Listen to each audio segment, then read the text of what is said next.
Why does everything in America have to be the biggest, the fastest, the supposedly the best? Like, what is it with us needing that gold star sticker slapped on, even when, let's be honest, the world isn't exactly lining up to copy how we do healthcare or schools or whatever? I was talking to a colleague recently and he put it perfectly. If you walk around with this mentality that you're already the best, you never bother looking at where you might suck. He said it nicer, but you get the idea. We've built this whole national attitude where questioning the system is somehow a betrayal.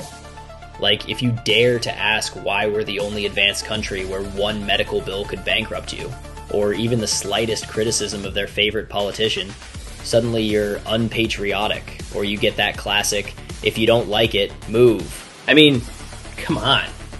Is wanting things to work better really that radical?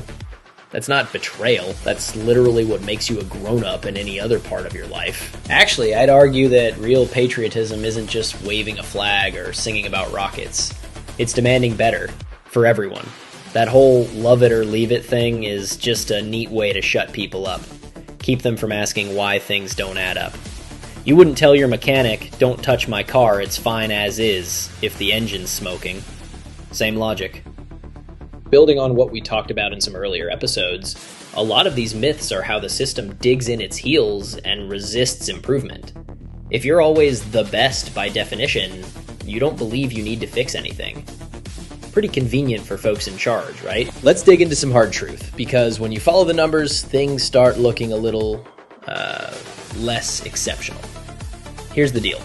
America spends about double what other developed countries pay on healthcare. And the punchline is, we have worse results. Like life expectancy, infant mortality, chronic illnesses, pick your stat, we're somewhere at the bottom of the OECD pile. Don't just take my word for it. This is straight from the OECD, the WHO, anyone who's halfway credible with a clipboard. Japan, for example, people there live years longer than Americans, and they spend a whole lot less. The Netherlands, mental health care is integrated, universal. Everyone can get help. No hoops, no getting shook down by 3 insurance middlemen first. And here's where someone always jumps in. But taxes are so much higher. Well, sure, in some places you pay a little more in taxes, but it's still less, way less, than what Americans end up spending on premiums, deductibles, out-of-pocket costs, nickel and diming visits, the whole medical mafia protection racket. But that's another episode. You look at places like Canada, they've got a public option. Japan's about preventative medicine and staying healthy before you get sick. The US? We seem addicted to believing that just gutting it out or buying a better plan is how you get decent care. All while entire families lose houses to a single surgery. So, how do we end up with the most expensive, least effective system? Maybe more importantly, what's stopping us from borrowing ideas that actually work? Is it pride? Lobbyists? Fear of change? I mean, it's gotta be a cocktail of all that stuff. But the magical thinking? That's the biggest hurdle. What really sticks with me is how this colleague I mentioned in the beginning of the episode, he really had a point about how deep this best thing goes. We bake it into everything. Not just how we talk, but how we sell, how we vote, hell, how we watch TV. You ever notice those USA chants at the Olympics or Super Bowl ads saying we lead the world in, I don't know, freedom or burgers or whatever we're selling this year? Presidential speeches do the same thing.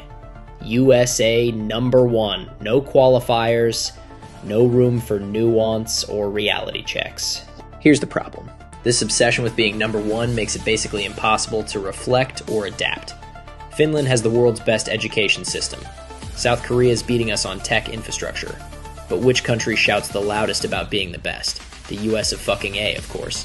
There's a massive gap between the branding, what we tell ourselves, and the actual scoreboard. Honestly, it kind of reminds me of my early days when I founded Modularity. If you want to laugh, just imagine green American me pitching seasoned, brutally practical European tech founders why our way was the gold standard.